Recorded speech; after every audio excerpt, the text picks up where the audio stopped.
ao anatin'ny vanim-potoana izay isan'ny atao hoe manahirana ny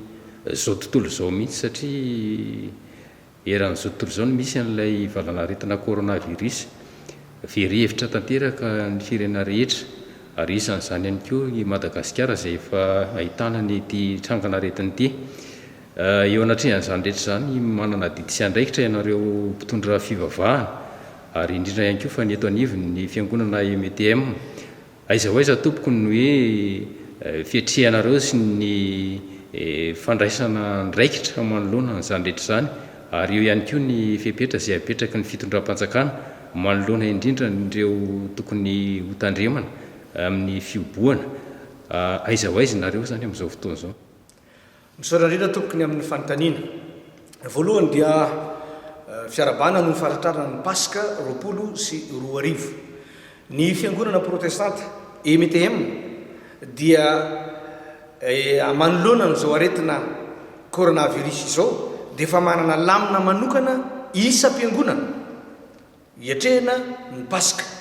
na aty an-drenivohitra na koa hatrany ambanivohitra rehetra any. Nefa na izany ary ny fiangonana EMTM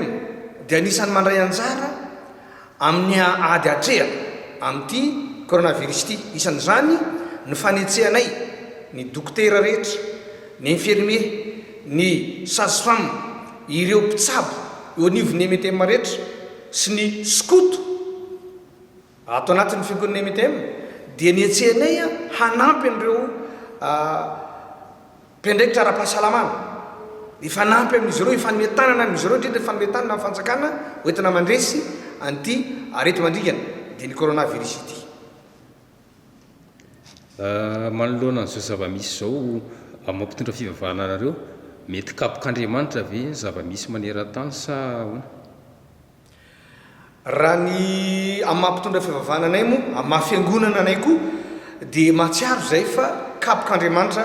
ity aretina ity satria eto indrindra no atsiarovana zao lay voalaza ao amin'ny nomerita 220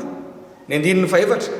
izay milaza fa nisy kapoka n'Andriamanitra anke tamin'ny zanaka Israely rehefa niodina izy dia voan'ny menarana hafo izy ireo fa rehefa nitodika tsy niverina tamin'Andriamanitra izy dia namonjy azy Andriamanitra tamin'ny alalan'ny fitenenany tamin'ny sesy hoe manaova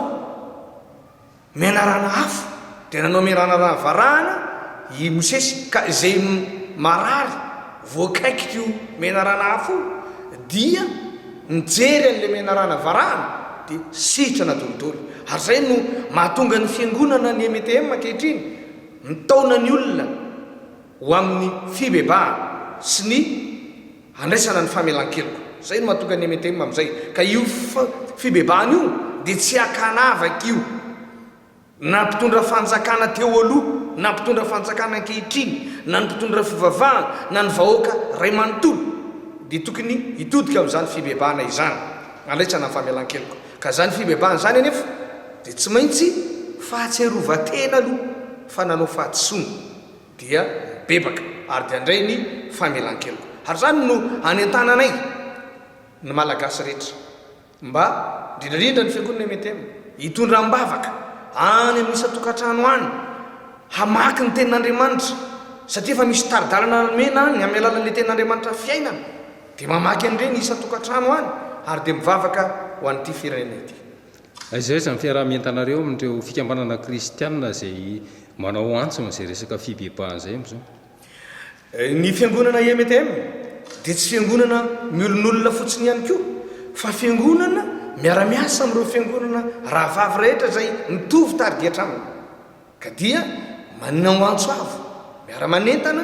ny fiangonana rehetrarehetra izay sy ny kristianina rehetrarehetra iroso amin'izany fibebahana izany ka andraisan'ny vahoaka malagasy ny famelan-keloko ary dia handositra sy hiala eto amin'ity firenena ity izany aretina coronavirus izany. Ho tanteraka ve zany tompoko ilay tena soratra masina ao amin'ny tantara faharoa toko 7/4 sy ilay hoe salamo faraka amin'ny 9/10 ilay milaza hoe tsisy loza anjaonao na aretina nakaiky ny lainao.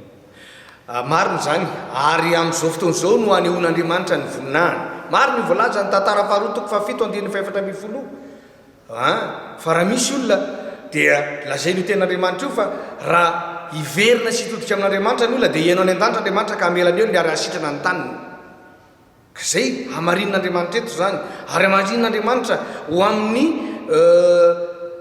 malagasy ihany koa zany efa nisy nge zany aretin'zany valanaretin'zany teto amitsika ohatra hoe raha tsy tena fa tsy ny kolera fa nitodika tamin'andriamanitra ny vahoaka dia niala zany rava zany zavatra any ka raha andeha isika hitodika amin'andriamanitra ny malagasy dia mino sy matoky ny fiangonana MTM sy ny kristiana rehetrarehetra fa hiala ary tsy azo atsika eto zany retina coronavirus zany raha nahazo azy dia hositrina dolo rena raha reo ary tsisy mivotsonya fa andositra ny virus treto aloha tsy misy ny ainana foy ary ny rariana dia mba tsisy in'izay ainana foy izay ny filohan'ny repoblika omaly ny laza fa azo iverina fa mety ahitana izay loharano mpanafody zay ahafahana manasitrana an'io aretin'io ary eo ihany koa ny mampametraka amin'ny fantaniana hoe isan'ny ampisongadina sy ampisandratra ny firenena malagasy tokoa ve ny fidirany tsy mokaretina coronavirus ity satria mety hapetraka andriamanitra tokoa tonga eto amintsika izay ahafahana mahita ireo atao hoe fanafody hoentina anasitranana zany araka ny tenin'andriamanitra dia izao hoe miara-miasa aso ny zavatra rehetra ka raha misy ny fikarohana sy ny fitadiavana hevitra hitsabona antiaretin'ity avy amin'andriamanitra ane zany andriamanitra no manome torokhevitra hoe ireto ny zavatra maniry zavatra misy eto Madagasikara na ny huile essentiel zany na ny ravitsara zany na ny mandravasatra zany inge zavatra nomen'andriamanitra ho an'ny malagasy ka andriamanitra mamety olotsaina zava-dehibe zany ho an'ny malagasy ary indrindrindra ho an'ny Madagasikara zay ampisongadina azy satria tia Madagasikara tiany hoe firenena voafidin'andriamanitra ny ety tian'andriamanitra izy ty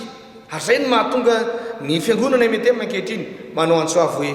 mitodia amin'andriamanitra fa mbola tsy tara isika